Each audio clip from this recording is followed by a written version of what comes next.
श्री टंगलाल कोठारी राजकीय महाविद्यालय राजसमंद से बीएससी सेकेंड ईयर के लिए बीएससी सेकेंड ईयर के फर्स्ट पेपर वर्टिब्रेट्स की थर्ड यूनिट्स में टाइप स्टडी में हमारे कैलोटस या गार्डन लिजर्ड सम्मिलित है, जिसका आज हम अध्ययन करेंगे। यह अध्याय आपके समक्ष प्रस्तुत कर रहा हूँ Prem Singh Chauhan, associate professor in zoology. Type study of the Calotes का जो सिस्टम है उनमें 7 सिस्टम्स का अपन अध्ययन करेंगे। 7 सिस्टम में से 2 सिस्टम डाइजेस्टिव सिस्टम और रेस्पिरेटरी सिस्टम को आज हमने अध्ययन में सम्मिलित किया है। यदि हम रेस्पिरेटरी सिस्टम की और डाइजेस्टिव सिस्टम की बात करें तो सबसे पहले डाइजेस्टिव सिस्टम को हम लेकर के चलते हैं। डाइजेस्टिव सिस्टम के अंतर्गत आहार नाल और उससे संबंधित जो ग्रंथियां हैं, पाचन ग्रंथियां, उनका हम अध्ययन करेंगे। एलिमेंट्री कैनाल को सबसे पहले लेते हैं। तो एलिमेंट्री कैनाल जो होती है वो मुख से स्टार्ट होती है और पीछे की ओर अनुप्रस्थ और अंतिम छिद्र जिसे हम एनस कहते हैं वहां जाकर के समाप्त हो जाती है। मुख में जबड़े पाए जाते हैं और जबड़ों पर दांत लगे हुए होते हैं। दांत जो होते हैं तीक्ष्ण होते हैं, छोटे छोटे होते हैं, नुकीले होते हैं और पीछे की ओर मुड़े होते हैं। एक्चुअली ये जो दांत होते हैं वो सिंपल कोन्स के समान होते हैं। सभी दांत जो है समान आकार वाले होते हैं, समान प्रकार की संरचना वाले होते हैं, इसलिए इन दांतों को अपन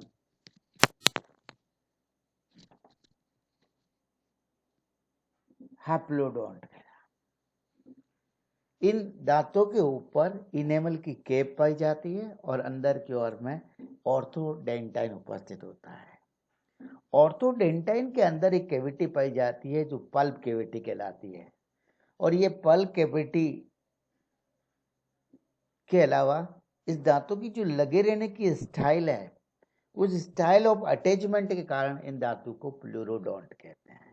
जबड़े की अस्थि के साथ दांतों का संलग्न जो होता है पार्श्व होता है, इसलिए इसको प्लूरोडोंट कहा जाता है। इसलिए कह रहा है कि प्लूरोडोंट जो होती है, जो अस्थियों की एल्वियोलर ग्रूव होती है, उसके साथ में ये दांत लगे हुए होते हैं। सभी दांत समान प्रकार के होते हैं, समान आकार के और समान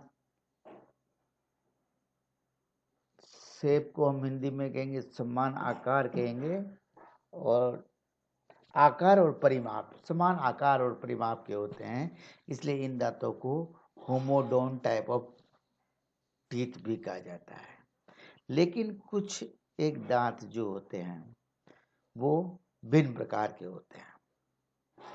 तो इन दांतों की 3 विशेषता हैप्लोडोंट है, actually simple concepts covered by the animal and interiorly by orthodontin, attachment with the bone के कारण ये प्लूरोडोंट है, और साइज और शेप के कारण होमोडोंट है। मुख आगे चल करके मुख गुहिका में या बक्कल कैविटी में खुलता है। बक्कल कैविटी एक बड़ी और प्रस्था अधरीय चपटी संरचना होती है। बक्कल कैविटी के जो पिछला वाला पोर्शन है उससे 2 ओपनिंग बाहर की ओर खुलती है। इन 2 ओपनिंग्स को आंतरिक नासा छिद्र कहा जाता है। इसकी जो फ्लोर होती है उस पर मीडियन मस्कुलर टंग्स पाई जाती है। जीभ जो होती है प्रसारी होती है। जीभ के आगे की ओर सिरा 2 भागों में विभक्त होता है, और बक्कल कैविटी जो होती है वो आगे चल करके फायरिंग्स में और इसोफेगस में होती हुई जाकर के स्टोमक में खुल जाती है। अब स्टोमक की बात करें तो स्टोमक एक थैलेनुमा संरचना होती है जो अधर में स्थित होती है। इसका स्टोमक या आमाशय 2 भागों में विभाजित होता है। ये 2 भाग कार्डिक और पाइलोरिक स्टोमक कहलाते हैं। पाइलोरिक स्टोमक जो होता है आगे चल कर के छोटी आंत्र में खुलता है, जो एक संकरी नली के आकार की और कुंडलित संरचना होती है। जो छोटी आंत्र होती है उसको फिर दो भागों में विभाजित किया जाता है। प्रारंभिक भाग इसका यू के आकार का होता है जो डियोडिनम कहलाता है, और पीछे वाला इसका लंबा और कुंडलित भाग होता है वो इलियम कहलाता है। छोटी आंत्र के बाद में बड़ी आंत्र आती है जिसके में रेक्टम भी संलग्नित होता है। ये बड़ी आंत्र थोड़ी सेक थैलीनुमा संरचना होती है जो क्लोएका के द्वारा बाहर की ओर खुलती है। जहाँ इलियम और रेक्टम का जो जंक्शन होता है वहाँ पर एक स्मॉल प्रोजेक्शन निकला हुआ होता है, इसे कोलिक सीकम कहा जाता है। इसी संरचनाओं को हम डायग्राम के माध्यम से देख सकते हैं। ये इसका माउथ है जो अंदर बक्कल कैविटी में खुला, फेरिंग्स में होता हुआ ये ईसोफेगस में आ गया। ईसोफेगस आगे चल करके ये स्टोमक में खुल गई। ये वाला पोर्शन स्टोमक है। स्टोमक के दो भाग हैं, इधर वाला पोर्शन ये कार्डिक स्टोमक है और पीछे वाला ये भाग जो है पाइलोरिक स्टोमक कहलाएगा। स्टोमक आगे चल करके आ गया है इंटेस्टाइन में। तो इंटेस्टाइन के दो भाग, ये यू वाला तो ड्यूडेनम हो गया और ये वाला भाग इलियम हो गया। इलियम आगे चल करके खुल जाता है लार्ज इंटेस्टाइन में जिसे रेक्टम कहते हैं। इलियम और लार्ज इंटेस्टाइन का जोड़ है वहाँ पर ये इलियोसिकल वाल्व या सीकम पाया जाता है। ये डाइजेस्टिव ट्रैक्ट जो पीछे की ओर चल करके यहाँ अनुप्रस्थ अपर्चर क्लोएका के माध्यम से बाहर की ओर खुल जाएगा। इसमें दो एसोसिएटेड ग्लैंड है। एक ग्लैंड लीवर है जो यहाँ बता रखी है। लीवर के बाद में ये दूसरी ग्लैंड पेनक्रियाज यहाँ पे बता रखी है। दो ग्रंथियाँ भी अभी हम अध्ययन करेंगे इनका। इसी पोर्शन को बाहर निकल के एनलार्ज कर दिया। ये इसोफेगस है, ये इसका कार्डिक स्टोमक है। कार्डिक स्टोमक के बाद में ये पाइलोरिक स्टोमक है। लास्ट में पाइलोरिक कॉन्स्ट्रक्शन है जिसके माध्यम से ये खुद जाएगा डियोडिनम में और डियोडिनम फिर इलियम में चली जाएगी। तो ये वाला पोर्शन इसका डियोडिनम वाला पोर्शन है। डियोडिनम में ही ये लीवर है। लीवर का लोब्स बता रखे हैं, लेफ्ट लोब और राइट दो लोब्स पाए जाते हैं। इसके अलावा इसमें गाल ब्लैडर है। गाल ब्लैडर की डक्ट आकर के डियोडिनम में खुलती है। गाल ब्लैडर में पित्त के द्वारा स्रावित पित्त इकट्ठा होता है और यह क्या डाल दिया जाता है, डियोडिनम में डाल दिया जाता है। इसका दांत का अटैचमेंट बता रखा है, ये जॉ है जिसकी लेटरल पोजीशन पर टीथ लगा हुआ है, इसलिए प्लूरोडोंट टाइप ऑफ टीथ कहा जाता है। अब लास्ट में ये कहता है इसका कोलन एब्सेंट होता है, क्लोका बाहर की ओर एनस के रूप में खुलती है, यहाँ पे इसका एनस पाया जाता है। The whole of the alimentary canal की जो पोजीशन होती है, पूरी की पूरी एलिमेंट्री कैनाल को उधर गुहा में रोकने का कार्य पेरिटोनियम करती है। और पेरिटोनियम क्या है, स्टोमक से अटैच्ड होती है और दूसरी तरफ बॉडी वाल से मीसोगैस्ट्रल मसल्स के माध्यम से जुड़ी हुई होती है। इलियम में मिसेंट्री पाई जाती है और रेक्टम जो है मीजो रेक्टम के माध्यम से जो है बॉडी से संलग्न होता है। तो ये अटैचमेंट की साइट है, इसने बता दी है कि एलिमेंट्री कैनाल की जो पोजीशन है उसको एब्डोमिनल कैविटी में रोकने का कार्य पेरिटोनियम, स्टोमक को रोकने का कार्य मीजोगैस्ट्रल मसल्स, इलियम को रोकने का कार्य मिसेंट्रिक मसल्स और रेक्टम को रोकने का कार्य मीजोरेक्टम करते हैं। अब डाइजेस्टिव ग्लैंड्स की बात करेंगे। छोटी और एक कोशिकीय सैलिवरी ग्लैंड सबसे पहले इसके मुख में पाई जाती है।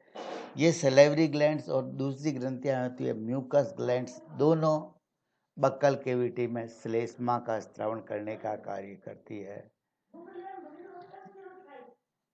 ये जो ग्लैंड्स होती है संख्या में कम होती है और इसका भी मोस्ट इम्पोर्टेंट डाइजेस्टिव ग्लैंड्स का पार्ट लीवर के द्वारा निर्मित किया जाता है, जो एक बड़े आकार की और पृष्ठ आमाशय के पृष्ठ में स्थित होती है। लीवर के दो भाग या दो पालियां पाई जाती है। एक पाली लेफ्ट लोब कहलाती है, दूसरी राइट लोब कहलाती है और दोनों लोब्स जो होते हैं आगे की ओर जुड़े हुए होते हैं, जैसा कि हमने इस चित्र में देखा। ये ये राइट लोब ऑफ लीवर है, ये लेफ्ट लोब और दोनों आगे की ओर जुड़े हुए होते हैं। अब कह रहा है इस लीवर का जो अपर मार्जिन या अपेक्स होती है वेंट्रिकल, वो गुबर्नेकुलम कॉर्डिस के द्वारा जुड़ा हुआ होता है। लीवर के द्वारा पित्त का स्त्रावण किया जाता है। पित्त को गाल ब्लैडर में इकट्ठा किया जाता है। गाल ब्लैडर एक छोटा गोल राउंड डिस्क के समान डिस्क के थैलेनुमा संरचना होती है जो राइट लिवर का लोब है। ये राइट लिवर लोब के ऊपर स्थित गाल ब्लैडर पाया जाता है। अब ये कहता है कि पित्त लीवर जो है पित्त रस का स्रावण करता है। गाल ब्लैडर एक आस्तिक रिजर्वायर पित्त को एकत्रित करने वाली संरचना के रूप में कार्य करता है। आमाशय की जो अंदर की भित्ति होती है उसमें बड़ी संख्या में एक कोशिकीय पैराइटल ग्रंथियां पाई जाती है। इन पैराइटल ग्रंथियों को गैस्ट्रिक ग्लैंड्स भी कहा जाता है। पैराइटल और गैस्ट्रिक ग्लैंड्स हाइड्रोक्लोरिक अम्ल और डाइजेस्टिव एंजाइम्स का स्रावण करती है। पैराइटल ग्लैंड्स एचसीएल स्रावण करती है और गैस्ट्रिक ग्लैंड्स जो होती है वो डाइजेस्टिव एंजाइम का स्रावण करती है। अनदर जो इम्पोर्टेंट पोर्शन है डाइजेस्टिव ग्लैंड्स का वो डाइजेस्टिव ग्लैंड्स के रूप में इसमें पेनक्रियाज पाया जाता है। पेनक्रियाज एक चपटी और लंबी संरचना होती है जिसका कलर सफ़ेद होता है और ये ड्यूडेनम का जो प्रारंभ होता है वहाँ पर के आकर के खुलती है। पेनक्रियास या अग्नाशय के द्वारा अग्नाशिक रस या पेनक्रेटिक जूस का स्रावण किया जाता है। पेनक्रेटिक जूस की प्रकृति क्षारीय होती है और इसमें अनेक डाइजेस्टिव एंजाइम्स पाए जाते हैं। ये एंजाइम्स ट्रिप्सिन, अमाइलोप्सिन और लाइपेज होते हैं। स्प्लीन एक छोटी गोल ग्रंथीय संरचना होती है जो मिजेंट्री के नीचे पाई जाती है आमाशय में और यह डाइजेस्टिव ट्रैक्ट जो है उससे संबंधित होती है लेकिन इसका कोई डाइजेस्टिव रोल नहीं है। स्प्लीन के द्वारा इरिथ्रोसाइट्स को डिस्ट्रॉय किया जाता है जब जब आवश्यकता होती है। स्प्लीन भी यहाँ दिखा रखा होगा तो मैं आपको दिखा देता हूँ। मिजेंट्री में स्प्लीन नहीं दिखा रखा है, पेनक्रियाज दिखा रखा है। अब अपन आ जाता है mechanism of food getting digestion. Calotes का जो मुख्य भोजन होता है वो छोटे छोटे जीवित कीट होते हैं। इन भोजन को अंतर ग्रहण करने की क्रिया जीभ के माध्यम से संपन्न की जाती है। इंसेक्ट को जिंदा का जिंदा ही निगला जाता है। इसका जो स्टाइकी म्यूकस होता है सिक्रीशन वो चिपचिपा श्लेष्मा जो होता है वो शिकार को पकड़ने में मदद करता है। डाइजेशन आमाशय में होता है। आमाशय में एचसीएल और पेप्सिन दो एंजाइम फूड मैटर पर कार्य करते हैं। एचसीएल के कारण इस भोजन को पचाने के लिए माध्यम अम्लीय हो जाता है। भोजन के साथ आए हुए जीवाणु को नष्ट करने का कार्य भी एचसीएल करता है। पेप्सिन उस भोजन में उपस्थित प्रोटीन को पाचन करने का कार्य करता है और प्रोटीन को पेप्टोन्स और प्रोटियोजेज में तोड़ देता है। आगे वाली फेज में डाइजेशन ड्यूडेनम में होता है और ड्यूडेनम में क्या है पित्त रस का स्रावण होता है। पित्त आमाशय से जो भोजन आ रहा है उसकी अम्लीयता को नष्ट करता है, उसको न्यूट्रलाइज कर देता है। जो एसिडिक पीएच थी उसको क्या कर देता है बेसिक में कन्वर्ट कर देता है। साथ ही पित्त का दूसरा कार्य भोजन के साथ जो वसा आया है उसको इमल्सिफाई कर देता है। अब इसके ऊपर पेनक्रियाज के जूस काम करते हैं और पेनक्रियाज जो है के जूस इसमें क्षारीय माध्यम में कार्य करते हैं।